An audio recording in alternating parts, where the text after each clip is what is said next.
started out 20 years ago. I've been in business for 20 years. The first years were honestly very, very informal. A little side hustle that I wasn't very serious with, but when I started realizing that, okay, I'm earning income from this vocation, baking, I decided to get serious with it, register, formalize, and yeah, here we are today. Bake for me started accidentally in 2003. I think I had just finished my university. I was searching for a job, and in the process, someone asked me to bake them a cake. They knew that we used to bake as kids with our mom for really small home consumption, yeah? Like if we had a birthday party, my mom wouldn't buy the cake, she would bake it with us. Doing business in Uganda in particular, I wouldn't want to say, yes, it's a bit challenging for a woman, actually. It is. It can be challenging for a woman, but what mainly challenges us is, one, what business have you chosen to do? So if it is a male-dominated kind of business, you're bound to find lots of bottlenecks when you're looking for work, yeah? I know a lady who has ventured into plumbing, but she doesn't get as much work as the men, because we, the consumers, tend to imagine that she doesn't have enough strength to, carry the pipes, tie them together. For my case, however, baking is generally female-dominated. So I would imagine a man in this business might find a bit of challenge, but for mine, it's female-dominated, but doesn't mean that you sit back. We do have some men in the same business, but everyone has to work hard to find the clients, work hard to be better every day. Training that I attended at PPDA, I was invited for it by the Uganda Women Entrepreneurs Association, invited us to attend a training by PPDA. I registered for it. Usually when I have time, whenever there's a training, I try to attend because you never know what is in it for you. That training caused a mindset shift for me.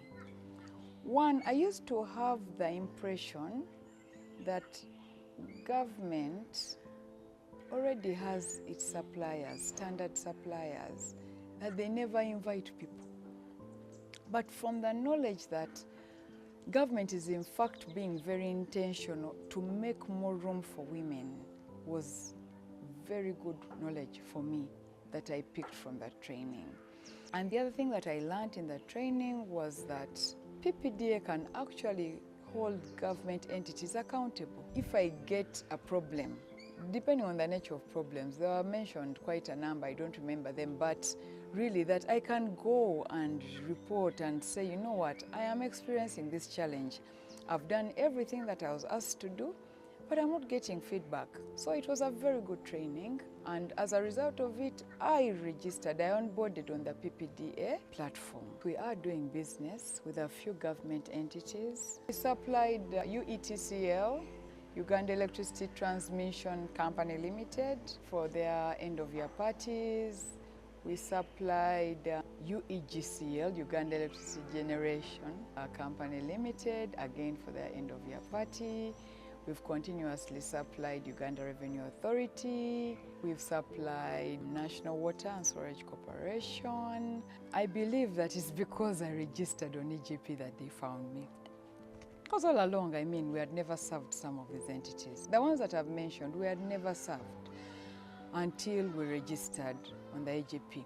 Then secondly, I also received emails asking me to bid for jobs in Wachiso District, Mbara City, UEGCL and UETCL, plus KCCA, Kampala Capital City Authority. So I must admit, I think it was a very busy period for us. We didn't follow through, but we're still getting emails, and we should. And okay, sometimes it's just that whatever is mentioned is not really directly related to what you're doing, so you think twice about subcontracting, and you're like, no, I'll wait for what is directly under my kind of business. If we could have people to handhold us, remember if I'm venturing into this for the first time, it's basically we teach ourselves. But say if we could be handheld, yeah, they give me someone. I'm thinking more about the people who've had challenges preparing documents. So let someone handhold me once or twice, and after that I should be able to. I know it is like spoon feeding, but but the other thing is it would be nice for these opportunities to be sent to us in our inboxes.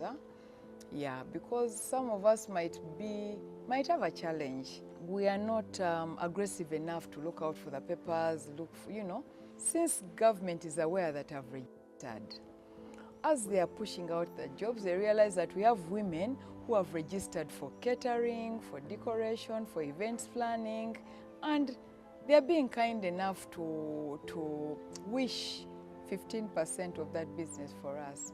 Let them reach out to us, because at times by then many people miss out on bids because they just didn't see them. They didn't see the communication, okay? It's not every day that I'll go through a newspaper. I might miss out on it. So I think it would be nice for more intention to get us on board and to push these particular bids on offer that we can do, and they give them to us direct in our inbox, and we should be able to respond.